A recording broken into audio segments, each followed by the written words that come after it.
I recognize the member for Carleton. Thank you, Madam Speaker. Madam Speaker, I move that in the opinion of this House, the Government of Ontario should continue to improve community safety by incorporating the training that is needed to recognize the link between animal abuse and human violence to all police officers as defined in Section 2 of the Police Services Act and any other persons who would benefit during the course of their duties by receiving such training. Move private member's notice of motion number 116. Pursuant to Standing Order 101, the member has 12 minutes for her presentation. Thank you, Madam Speaker. Madam Speaker, I rise today not just on behalf of the people of Carleton, but on behalf of the people of Ontario, those who have been victims of domestic violence and abuse, those who have suffered in silence because they have pets and they can't leave their pets. And also, Madam Speaker, I stand for those who have been victims of homicide and serial killers and those whose violent tendencies started with animals and progressed to humans. Madam Speaker, despite a steady decrease of crime rates in Canada over the past 2 decades, the most recent General Social Survey on Victimization from 2014 shows that at least 5.6 million Canadians are still victims of crime each year. Women are at an increased risk of violent victimization compared to men. The overlap between animal abuse and other forms of violence, particularly child maltreatment and intimate partner violence, has received increased attention in the past decades. Although the relationship is not causal, the correlation is reliable enough to suggest the importance of early intervention in order to prevent violence against humans and animals and other antisocial criminal behaviours. Given the co-occurrence of animal abuse and violence towards humans, it is important to develop interventions for individuals who abuse animals, for the sake of both animals and humans. And that is why I'm wearing a little pin, Madam Speaker, with a picture of my dog Baxter on it, because I know that animals are not allowed in the legislature, but he's here with me. Madam Speaker, the Canadian Violence Link Coalition was formed as a result of a number of issues brought forward at the 2017 National Violence Link Conference. The Violence Link brings together allies engaged in anti-violence work with vulnerable people or animals who are committed to advancing awareness, education, and training about the link between violence against humans and violence against animals. The Coalition's goal is to introduce prevention and intervention strategies across the country and to establish policies and practices that make communities safer. The relationship between violence against animals and people is commonly known as the violence link. Evidence-based research shows violence against animals and violence against people are not distinct and separate problems. Rather, they are part of a larger pattern of violent crimes that often coexist. Partner abuse, gang violence, youth crimes, assaults, homicide, sexual assaults, and child abuse all have high percentages where animal abuse is present. An actual incident where identifying animal abuse may have saved lives was in the Parkland shooting. Another incident, which I think everyone might be aware of, is a Netflix documentary that was released earlier this year, Madam Speaker, and the documentary is entitled Don't Mess with Cats on the internet. And if you haven't seen it, I encourage everyone to watch that documentary, Madam Speaker. Madam Speaker, the core members of the Coalition planning team include Sergeant Tina Stoddart of the Ottawa Police Service, who also happens to be a constituent of mine. Sergeant Tina Stoddart first reached out to me back in the spring, explaining about the Violence Link Coalition, what their mandate is, and what they're doing. As soon as we spoke, Madam Speaker, I knew that this is something that I had to advocate for, not just on behalf of all people in Ontario, but also animals in Ontario. And Madam Speaker, when I did a little bit of research, I found that the Violence Link Coalition is not just active in Ontario, but across Canada. And Sergeant Tina Stoddart has actually created a course that is being used to train all Ottawa police officers, the recruits. And so prior to graduating, Madam Speaker, all the recruits get this training. She's also done this training for police services across the province, across Canada, and even internationally. And she has received various letters of support for this violence link training, and I'd like to read a few of them, Madam Speaker. The first one is from the Ottawa Police Association.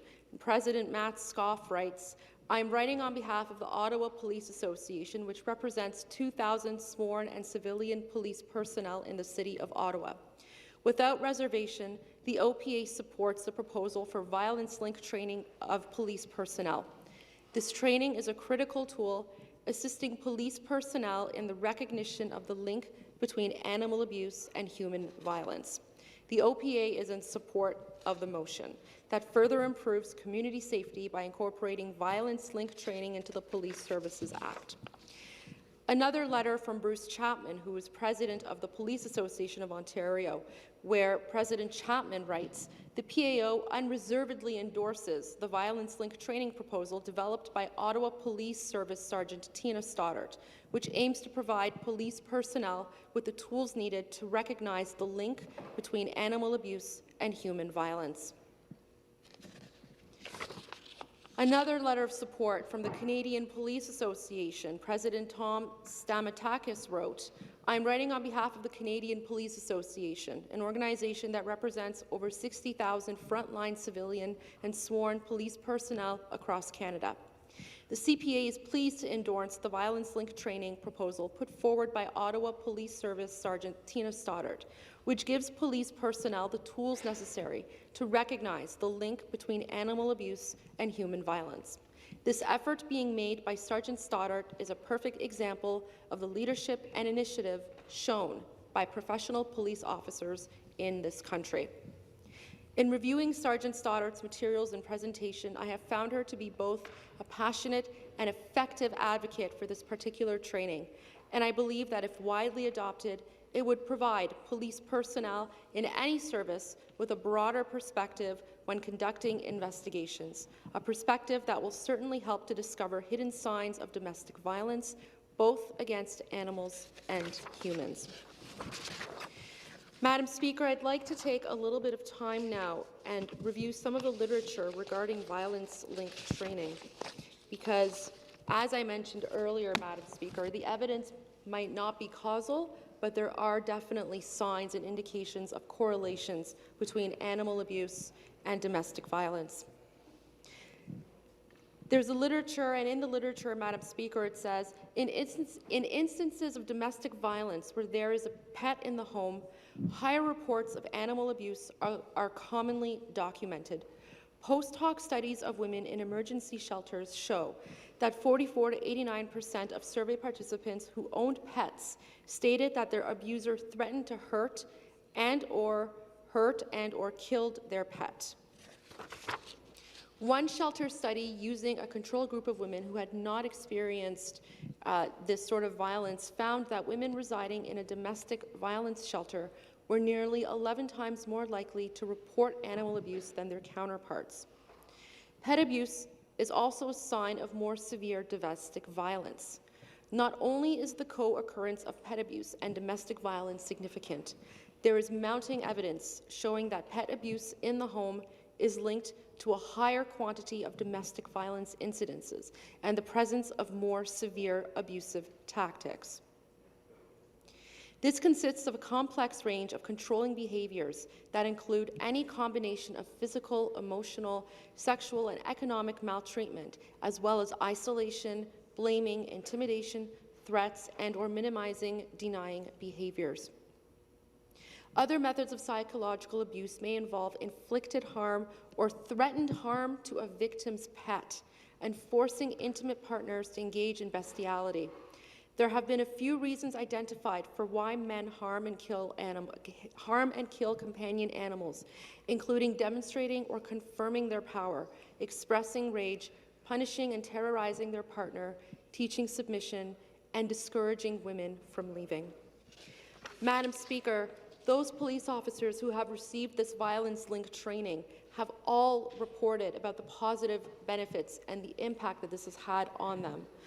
In situations where they have attended a potential domestic violence incident with colleagues that have not had the violence-linked training, those who have been trained were better able to identify signs of potential domestic abuse or violence based on signs from the animal, Madam Speaker. And as we all know, unfortunately, animals cannot speak.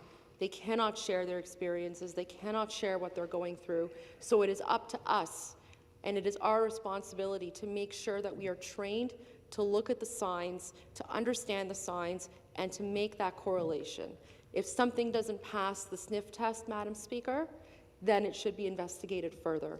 And those police officers who were trained and equipped with the tools they needed to recognize this were better able to not just protect those animals, but protect and help those victims of domestic violence as well, Madam Speaker.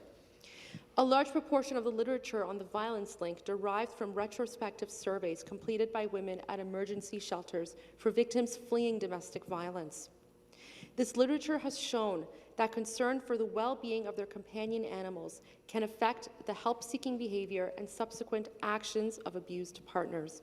And it has been found that women in these situations often delay leaving an abusive home or do not leave at all for fear of their pet's safety. In a study of female clients at a New Zealand emergency shelter, 60% of participants said that they delayed leaving their home to protect their pets. And Madam Speaker, that's why my motion here today is not just seeking training for police officers, but also any other prescribed personnel who could benefit from this training. And that would include animal inspectors or veterinarians or any other prescribed profession within the regulations or as a minister deems appropriate, who would be dealing with animals on a daily basis and who could maybe understand those signs and identify that and reach out to further authorities. Madam Speaker, I want to thank Sergeant Tina Stoddart for bringing this important training to my attention. I want to thank the House for listening and for speaking to this motion today. And I want to thank as well everyone who's supporting this. Thank you. Turn to the member who has 2 minutes for her reply. Thank you, Madam Speaker. I wanted to thank the member for Brampton East for rising and speaking and supporting this motion. I think ultimately, Madam Speaker, protecting not just humans but animals, it's a nonpartisan issue, and so I'm thrilled that the member and the entire NDP will be voting in favour of the motion that I have presented. I also wanted to thank the member from Peterborough Kawartha for his comments as well. It was incredibly moving, and when he brought up Jun Lin's name, it sent shivers down my spine because he would have been alive today but for the fact that no one took those online videos of that serial killer murdering kittens seriously. And just like the member from Peterborough Kawartha, or God's country, as he likes to say, also mentioned, Madam Speaker, we'll never know who we're saving because this is a proactive approach. However, the literature review and all of the studies have been retroactive because that's the only way that they can determine the numbers is through pre-existing victims. And so I think, Madam Speaker, we have an opportunity to make sure that there are no more victims, or at least the numbers are lessened, so that we don't have any more Jun Lins and any other people who are victims of that kind of violence. And Madam Speaker, I just want to thank everyone again. I also want to thank the Solicitor General for her support of this motion, because I did mention to her that I'm bringing this motion, and she was thrilled, she was excited, and she said, go for it, and I'm looking forward to working with her and the Government of Ontario to see what we can do to support our police officers and our victims of domestic violence. And finally, Madam Speaker, I just want to end off by saying that the greatness of a nation can be judged by the way its animals are treated. A famous quote by Gandhi. Thank you, everyone.